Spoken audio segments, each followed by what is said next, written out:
फाल्गुनी मासे शुक्लायाम एकादश्यां जनार्दनः वसस्यामामलकीवृक्षे लक्ष्म्या सह जगत्पतिः।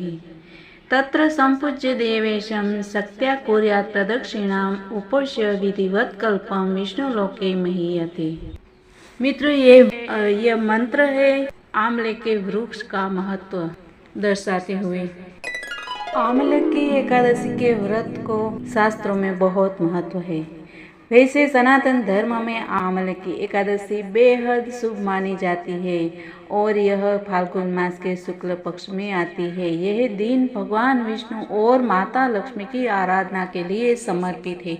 ऐसा कहा जाता है कि आंवले की एकादशी के पुण्यकारी अवसर पर भगवान नारायण की पूजा करने से उपासक को मन चाहा वरदान मिलता है, साथ ही घर में सुख समृद्धि आती है। आंवले की एकादशी के व्रत को शास्त्रों में अत्यधिक शुभ माना जाता है। कहा जाता है कि इस दिन व्रत रखने से सौभाग्य, समृद्धि और खुशी की प्राप्ति होती है। पौराणिक मान्यताओं के अनुसार इस दिन भगवान विष्णु की आराधना करने से सभी प्रकार के पाप धुल जाते हैं और पूजा करने वाले को भगवान विष्णु का आशीर्वाद मिलता है। भगवान विष्णु की पूजा के साथ ही इस दिन आंवले के पेड़ की पूजा का भी महत्व है। साथ ही इस दिन भगवान विष्णु को आंवले के फल चढ़ाने से अच्छे स्वास्थ्य, धन और समृद्धि का आशीर्वाद प्राप्त होता है। जो लोग जीवन में मुश्किलों का सामना कर रहे हैं, उन्हें आंवले की एकादशी के व्रत जरूर रखना चाहिए। सनातन परंपरा के धार्मिक ग्रंथों में आंवले की एकादशी पर आंवले का महिमा का वर्णन हमने जो अभी वो श्लोक बताया उसमें मिलता है। इसका मतलब ये होता है कि आंवले की एकादशी वाले दिन स्वयं भगवान विष्णु माँ लक्ष्मी के साथ आंवले के वृक्ष पर निवास करते हैं। इसलिए इस दिन आंवले के वृक्ष का पूजन और परिक्रमा करने से भगवान नारायण प्रसन्न होते हैं और उपासक को धन दौलत में बढ़ोतरी का आशीर्वाद प्रदान करते हैं। इस दिन व्रत करने से व्यक्ति समस्त पापों से मुक्त हो जाते हैं।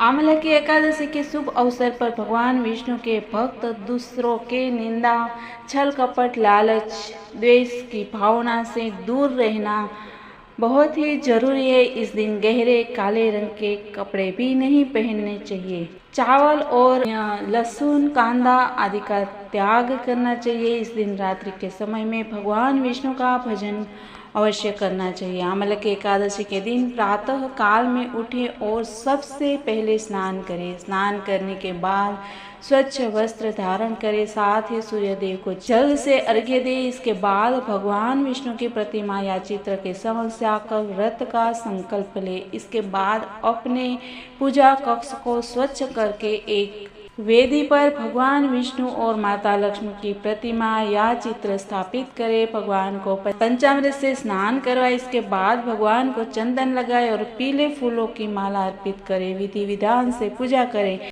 पंचामृत का ही भोग लगाए और उसमें तुलसी पत्ता अवश्य मिलाए। अंत में भगवान नारायण की आरती करें, उन्हें साष्टांग प्रणाम करें और ध्यान करें और अगले दिन सुबह पूजा पाठ के बाद अपना व्रत खोले। इस तरह से व्रत करने से लक्ष्मी नारायण की आशीर्वाद मिलता है। मित्रों, फाल्गुन माह के शुक्ल पक्ष की एकादशी को आंवले की या रंगभरी एकादशी के नाम से जाना जाता है, जो इस वर्ष 20 मार्च को मनाई जाएगी। इस एकादशी का महत्व इसीलिए भी और भी बढ़ जाता है क्योंकि इस दिन ही भगवान शिव माता पार्वती से विवाह के उपरांत पहली बार अपनी प्रिय काशी नगरी आए थे और मान्यता के अनुसार वहां आकर शिव ने देवी पार्वती के साथ होली खेली थी। इस एकादशी का महत्व अक्षय नवमी के समान है। पुराणों के अनुसार भगवान विष्णु ने कहा है कि जो प्राणी स्वर्ग और मोक्ष प्राप्ति की कामना रखते हैं, उनके लिए आंवले की एकादशी का व्रत अत्यंत श्रेष्ठ है। पद्म पुराण के अनुसार इस दिन भगवान विष्णु महालक्ष्मी के साथ साथ आंवले के वृक्ष की पूजा का खास विधान है, क्योंकि इसी दिन सृष्टि के आरंभ में सबसे पहले आंवले के वृक्ष की उत्पत्ति हुई थी। आंवला वृक्ष भगवान विष्णु को अत्यंत प्रिय है। इसके स्मरण मात्र से गोदान का फल मिलता है।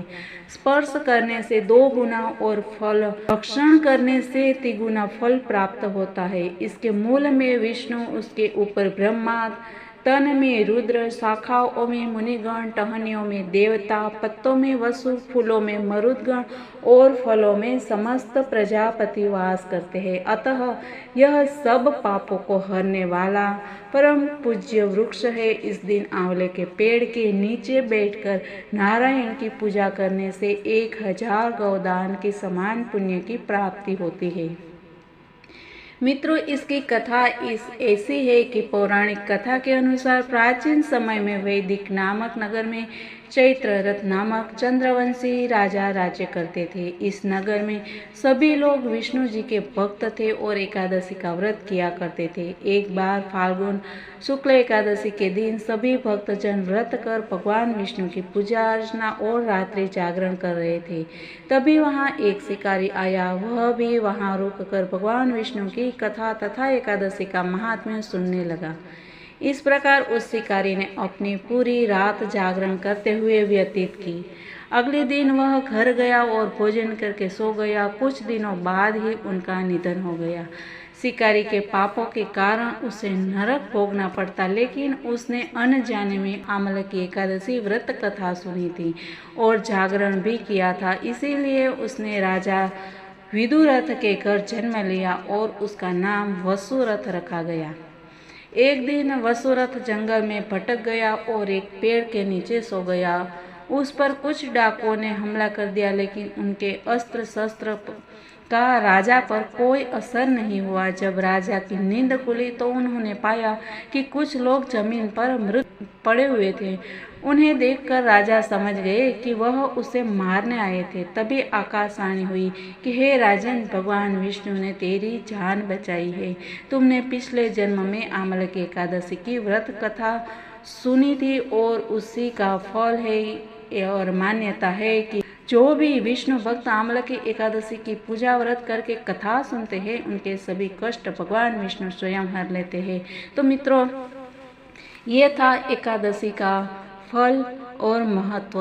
हम आशा करते हैं कि आप सभी को यह पसंद आया होगा, और अगर पसंद आया है तो वीडियो को लाइक और शेयर कर दीजिए, और साथ ही चैनल को सब्सक्राइब नहीं किया है अब तक तो सब्सक्राइब जरूर कर लीजिएगा। मिलते हैं कल कुछ नई बातों के साथ। तब तक के लिए जय हिंद, वंदे मातरम, भारत माता की जय।